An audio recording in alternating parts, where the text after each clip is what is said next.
Hey guys, it's Carson, and today I'm going to be walking you through the differences and the similarities between the 150 Sport and the 170 Super Sport. Let's get into it.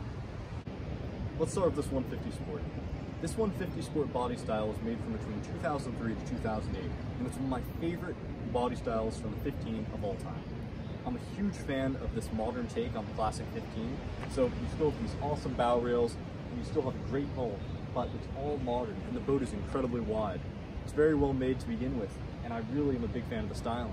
This boat was since replaced after the 2009 model year with that kind of curved 15, but I'm a huge fan of this one, and I really love them whenever I see them. It really is just an awesome interpretation of what the 15 used to be. You'll notice that both of these boats sport modern bow rails, modern biminis, and they're pretty gosh darn similar. And if you weren't a Boston Whaler enthusiast, you might not be able to tell them apart. And here we are with our 2011 170 Super Sport. Now this boat was made from between 2009 to 2019, I believe. I think in 2020 they brought about the 160 Super Sport to replace this boat. This boat really isn't all too dissimilar from the 150. It's 2 feet bigger, has the same sort of bow rail, again same sort of bimini, and it has the same sort of starboard side console, both with stainless steel steering wheels, although the 150 one's aftermarket. Both of these boats are beautiful. This one has a white rub rail, the other has a black one. But other than that, they really aren't too dissimilar. It really just comes down to size and power.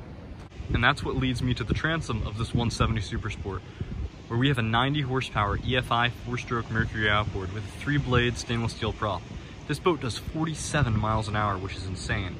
That 150, I think it's probably only capable of maybe 35 on a good day, which is still plenty fast for a 15. Both boats have swimming ladders, and those are really nice, both of stainless steel. The 15 swimming ladder, however, is a lot better just because it has a little latch, so never when you're trailering or anything like that do you ever have to worry about that ladder flipping down on the roads. I'm a huge fan of the simplicity on both of these boats. A steering wheel, tack, and a GPS. Take a look at the 15. Once more, a steering wheel, a tack, and a GPS that's currently not there.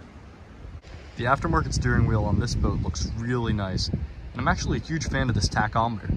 Black with those white lettering and numbers inside, that's really good for visibility at night.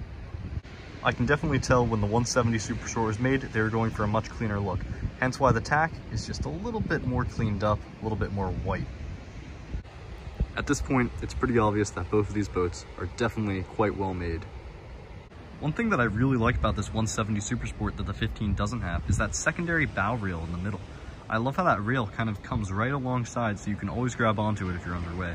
It's a really good attention to detail, and that's really good safety as well. Not to mention, you have a full other bow rail just to come on top of it. Another difference between these two boats that might not seem so large, but actually kind of is, quite literally, is just these cleats right here. Take a look at this cleat. This thing's very small. I'd probably say it's about 5 inches or so. That's not too good for going up to the dock. However, take a look at what Whaler did on this boat here. The 170 has a massive cleat. This is probably a 7 or 8 inch cleat. This is perfect for basically any sort of rope. Again, it's this kind of stuff that Whaler was able to improve on so well in redesigning the 170 Super Sport in comparison to the 150. Another somewhat peculiar thing about this 15 is the fact that there's no cooler on it, which is a-okay in my book. However, this seat right here, it also folds right up.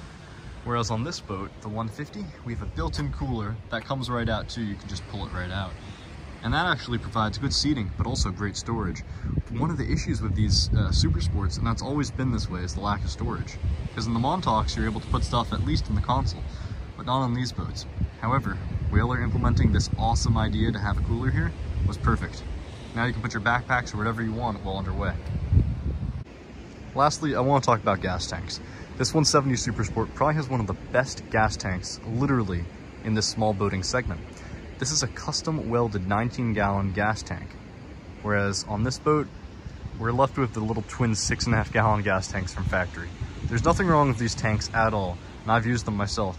However, when you have something a lot bigger, you can spend more time boating and actually on the water rather than more time at the gas station. My favorite thing about both of these boats is just how similar and simple they both are.